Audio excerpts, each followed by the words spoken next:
Hi hello ಸ್ನೇಹಿತರೆ, ಎಲ್ರಿಗೂ ನಮಸ್ಕಾರ. Welcome back to our YouTube channel. ಈಗಾಗಲೇ ನಾವು BA ಅಂತಿಮ ವರ್ಷದ ಇತಿಹಾಸ ವಿಭಾಗದಲ್ಲಿ ಬರ್ತಕ್ಕಂಥ DSC 14 ಪಠ್ಯಕ್ರಮಕ್ಕೆ ಅನುಗುಣವಾಗಿ ಪ್ರಶ್ನೋತ್ತರಗಳ ಸರಣಿಯನ್ನು ನೋಡ್ತಾ ಬಂದಿದ್ದು, ಈಗಾಗಲೇ ಅನೇಕ ವಿಡಿಯೋಗಳನ್ನು ನಾವು ನಮ್ಮ SM ಕ್ಲಾಸಸ್ ಯೂಟ್ಯೂಬ್ ಚಾನಲ್ನಲ್ಲಿ ಅಪ್ಲೋಡ್ ಮಾಡಿದ್ದೀವಿ. ಯಾರು ಅವುಗಳನ್ನು ನೋಡಿಲ್ಲ, ದಯವಿಟ್ಟು ಆ ವಿಡಿಯೋಗಳನ್ನು ವೀಕ್ಷಣೆ ಮಾಡಿರಿ ಸ್ನೇಹಿತರೆ. ಯಾಕೆಂದರೆ ಪ್ರಮುಖ ಪ್ರಶ್ನೋತ್ತರಗಳನ್ನು ಮಾತ್ರ ನಾವು ಈ ಒಂದು ತರಗತಿಯಲ್ಲಿ ಚರ್ಚೆ ಮಾಡ್ತಾ ಇರೋದು. ಇದರಿಂದಾಗಿ ಆ ತರಗತಿಗಳು ನಮಗೆ ಉಪಯುಕ್ತವಿದೆ ಎಂದು ನಾನು ಭಾವಿಸ್ತೇನೆ. ಮತ್ತು ಈ ನಮ್ಮ SM ಕ್ಲಾಸಸ್ ಯೂಟ್ಯೂಬ್ ಚಾನಲನ್ನು ಸಬ್ಸ್ಕ್ರೈಬ್ ಮಾಡಿಕೊಳ್ಳಿ. ನಿಮಗೆ ನಮ್ಮ ತರಗತಿಗಳು ಇಷ್ಟವಾದರೆ ನಮ್ಮ ಚಾನಲನ್ನು ಲೈಕ್ ಮಾಡಿರಿ, ಹಾಗೂ ನಿಮ್ಮ ಸ್ನೇಹಿತರಿಗೂ ಕೂಡ ಶೇರ್ ಮಾಡಿರಿ ಎಂದು ಹೇಳ್ತೇನೆ. ಮತ್ತು ನಾವು ಮಾಡ್ತಕ್ಕಂಥ ಪ್ರತಿಯೊಂದು ವಿಡಿಯೋಗಳು ತಕ್ಷಣವೇ ನಿಮಗೆ ದೊರೆಯಬೇಕಾದರೆ ಸಬ್ಸ್ಕ್ರೈಬ್ ಮಾಡಿದ ನಂತರ ಪಕ್ಕದಲ್ಲಿರುವ ಬೆಲ್ ಐಕನನ್ನು ಪ್ರೆಸ್ ಮಾಡಿ. ಈ ಬೆಲ್ ಐಕನನ್ನು ಪ್ರೆಸ್ ಮಾಡುವುದರಿಂದ ನಾವು ಹಾಕ್ತಕ್ಕಂಥ ಪ್ರತಿಯೊಂದು ವಿಡಿಯೋನು ಕೂಡ ನಿಮಗೆ ನೋಟಿಫಿಕೇಶನ್ ಮುಖಾಂತರ ತಲುಪ್ತದೆ. ಬನ್ನಿ ಸ್ನೇಹಿತರೆ, ಇವತ್ತಿನ ತರಗತಿಯನ್ನು ಪ್ರಾರಂಭ ಮಾಡೋಣ.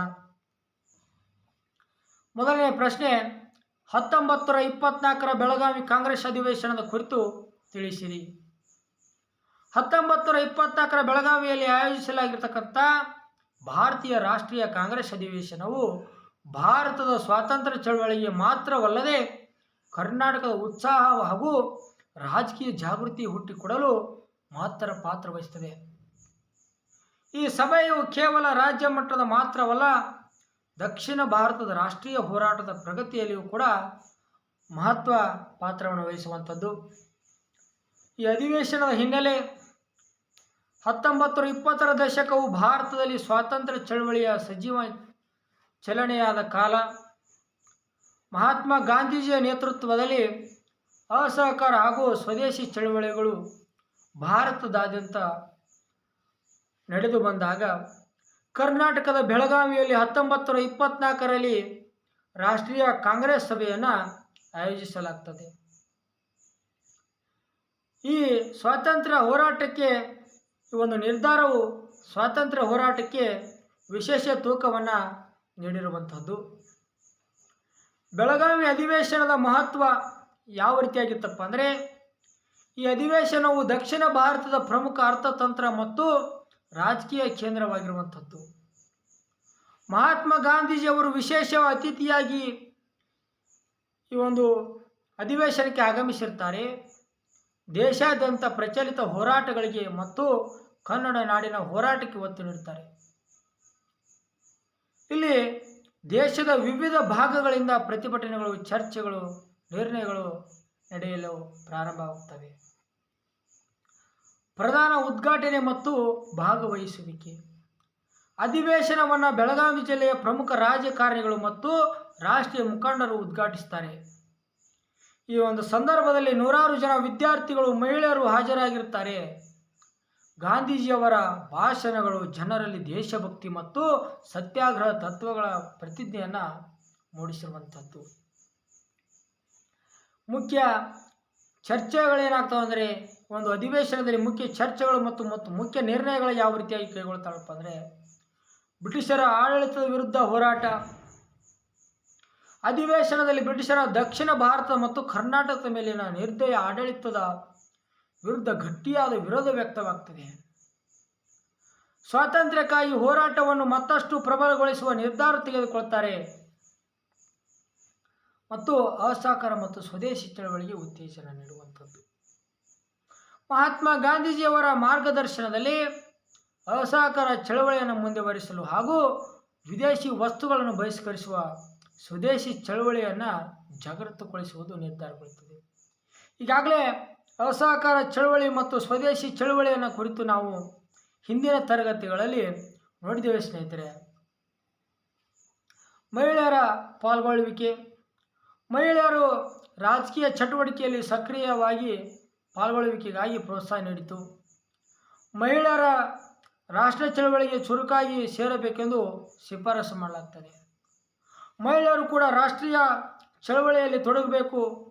ಮಹಿಳೆಯರು ಕೂಡ ಯಾವುದೇ ರೀತಿಯ ಹೋರಾಟಕ್ಕೆ ಹಿಂಜರಿಬಾರದು ಅಂತ ಈ ಒಂದು ಸಮ್ಮೇಳನದ ಮುಖಾಂತರ, ಅಧಿವೇಶನದ ಮುಖಾಂತರ ಸಾರಿ ಹೇಳಲಾಗ್ತದೆ. ಗ್ರಾಮೀಣ ಜನರ ಭಾಗವಹಿಸುವಿಕೆ. ಗ್ರಾಮೀಣ ಮಟ್ಟದಲ್ಲಿರ್ತಕ್ಕಂಥ ಜನರು ಸ್ವಾತಂತ್ರ್ಯ ಚಳವಳಿಯ ಜಾಗೃತಿಯನ್ನು ಮೂಡಿಸಿಕೊಳ್ಳುವ ಒಂದು ನಿರ್ಧಾರವನ್ನು ಕೈಗೊಳ್ಳಬೇಕು. ಹಳ್ಳಿಗಳಲ್ಲಿರ್ತಕ್ಕಂಥ ರಾಷ್ಟ್ರೀಯ ಶಿಕ್ಷಣ ಮತ್ತು ಸ್ವದೇಶಿ ಉತ್ಪನ್ನಗಳು ಬಳಕೆಯ ಪ್ರಾಥಮಿಕ ಗುರಿಯಾಗಬೇಕು. ಹಳ್ಳಿಗಳಲ್ಲಿರ್ತಕ್ಕಂಥ ಜನರು ರಾಷ್ಟ್ರೀಯ ಶಿಕ್ಷಣವನ್ನು ಪಡೆಯಬೇಕು ಮತ್ತು ಸ್ವದೇಶಿ ಉತ್ಪನ್ನಗಳನ್ನು ಬಳಕೆ ಮಾತ್ರ ಮಾಡಬೇಕು ಅನ್ನೋದು ಒಂದು ಅಧಿವೇಶನದ ಗುರಿಯಾಗಿರುತ್ತದೆ. ಇಂದು ಬೆಳಗಾವಿ ಅಧಿವೇಶನದ ಪ್ರಭಾವ ಯಾವ ರೀತಿಯಾಗಿರ್ತದಪ್ಪ ಅಂದರೆ, ಕರ್ನಾಟಕದ ರಾಷ್ಟ್ರೀಯ ಚಳವಳಿಗೆ ಪ್ರೇರಣೆ ಆಗ್ತದೆ. ಈ ಅಧಿವೇಶನವು ಕರ್ನಾಟಕದ ವಿವಿಧ ಭಾಗಗಳಲ್ಲಿ ದೇಶಭಕ್ತಿ ಮತ್ತು ಸ್ವಾತಂತ್ರ್ಯ ಹೋರಾಟಕ್ಕೆ ಹೊಸ ಚೈತನ್ಯವನ್ನು ನೀಡುತ್ತದೆ. ಧಾರವಾಡ, ಮೈಸೂರು, ಬೆಳಗಾವಿ, ಉಡುಪಿ, ಮಂಗಳೂರು ಮುಂತಾದ ಪ್ರದೇಶಗಳಲ್ಲಿ ಅಸಹಕಾರ ಚಳವಳಿ ತೀವ್ರಗೊಳ್ಳುತ್ತದೆ. ಯುವಕರು ಜಾಗೃತಿ ಮತ್ತು ಸಕ್ರಿಯತೆ. ಯುವಕರು ಈ ಸಭೆಯಿಂದ ಪ್ರೇರಿತಗೊಳ್ತಾರೆ. ದೇಶದ ಸೇವೆಯಲ್ಲಿ ತೊಡಗಿಕೊಳ್ಳಬೇಕು, ದೇಶಕ್ಕಾಗಿ ನಾವು ಏನಾದರೂ ಮಾಡಬೇಕೆನ್ನೋ ಒಂದು ಮನೋಭಾವನೆಯನ್ನು ಅವರು ಬೆಳೆಸಿಕೊಳ್ತಾರೆ. ಸಂಘಟನೆಗಳು ಮತ್ತು ಪೌರಾಣಿಕ ರಾಜಕೀಯ ಕಾರ್ಯಕ್ರಮಗಳು ಹೆಚ್ಚುವರಿ ವಿಗ್ರಹಗಳಿಗೆ ಕಾರಣವಾಗ್ತಾ ಹೋಗ್ತದೆ.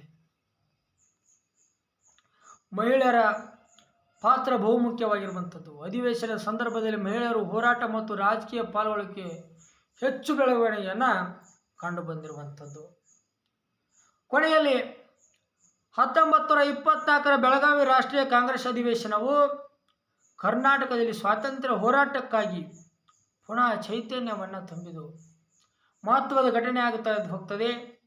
ಮಹಾತ್ಮ ಗಾಂಧೀಜಿ ಮತ್ತು ಸ್ಥಳೀಯ ನಾಯಕರು ಒಟ್ಟಾಗಿ ಸ್ವಾತಂತ್ರ್ಯ ಸೇನಾನಿಗಳನ್ನು ಜಾಗೃತಗೊಳಿಸಿ ದೇಶದಲ್ಲಿ ಸ್ವರಾಜ್ಯದ ಕನಸನ್ನು ನನಸಾಗಿಸುವುದಕ್ಕೆ ನಿರಂತರ ಪ್ರಯತ್ನಗಳನ್ನು ಮಾಡ್ತಾ ಹೋಗ್ತಾರೆ.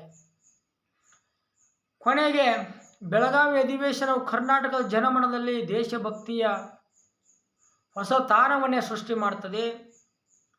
ಸ್ವಾತಂತ್ರ್ಯ ಹೋರಾಟದ ಇತಿಹಾಸದಲ್ಲಿ ಇದು ಮಹತ್ವದ ಹಂತವಾಗಿರುವಂಥದ್ದು.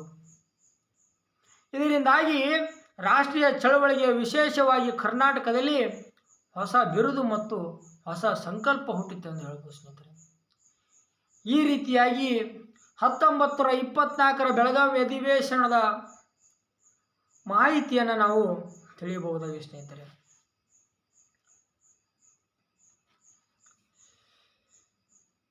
ಇವತ್ತಿನ ತರಗತಿಯನ್ನು ಇಲ್ಲಿಗೆ ಮುಕ್ತಾಯಗೊಳಿಸೋಣ.